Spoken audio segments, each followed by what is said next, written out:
విడిగానే బ్రతకాలి. అయినా వీడితో మాట్లాడండి మమ్మీ. వీడు చేసిన ద్రోహాన్ని తలుచుకుంటేనే రక్తం మరిగిపోతుంది. మావయ్య నన్ను అవమానపరిచాడు. వీడిని మెడబట్టుకొని బయటికి గెంటేయాలి. నీతో గెంటించుకోవాల్సిన కర్మ నాకేం పట్టలేదు.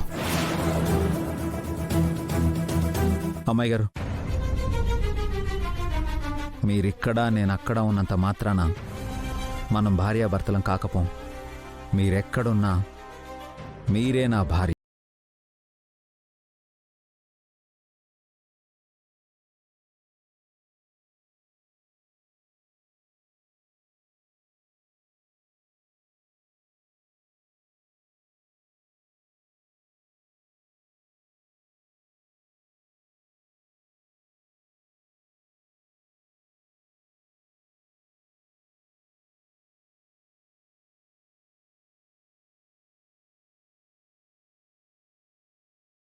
చాలా ఎక్కువ మాట్లాడుతున్నావు.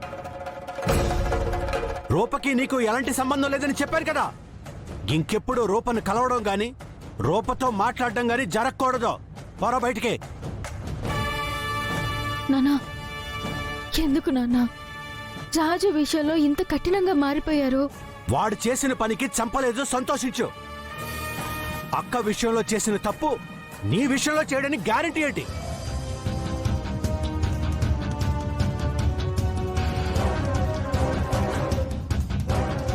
నానా, రాజు ఏం చేసినా ఒక అర్థం ఉంటుంది అని మీరే చాలాసార్లు చెప్పారు. కానీ ఈ విషయంలో మాత్రం ఎందుకు నాన్న అలా అనుకోవట్లేదు? రాజు ఇప్పటి వరకు కూడా నా సేవకుడిగా, నా రక్షకుడిగా మాత్రమే ఉన్నాడు నాన్న. ఎందుకో తెలుసా? మీకోసం, మీ అంగీకారం కోసం, మీ ఆశీర్వాదం కోసం ఎదురు చూస్తున్నాడు నాన్న. అలాంటి రాజు నా విషయంలోనే కాదు, ఎవరి విషయంలోనూ తప్పు చేయడు నాన్న. రూపా, నువ్వు వాడిని వెనకేసుకురావద్దు. నువ్వు లోపలికి వెళ్ళు. రేయ్, నువ్వింకా చూస్తావేంట్రా? పోర బయటికి.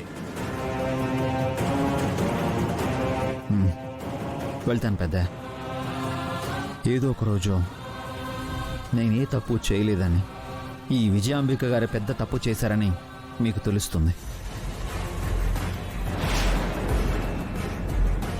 ఆ రోజు మీరే నన్ను పిలుస్తారు. మీరే ఈ విజయాంబిక గారిని బయటికి గెంటేస్తారు. ఆ రోజు తొందరలోనే వస్తుంది పెద్దయ్య.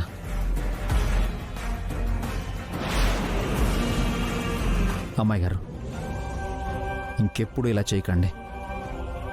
కొంతకాలం ఓపికగా ఉండండి. మనకంటూ ఒకరోజు తొందరలోనే వస్తుంది. అప్పటి వరకు మీరెక్కడున్నా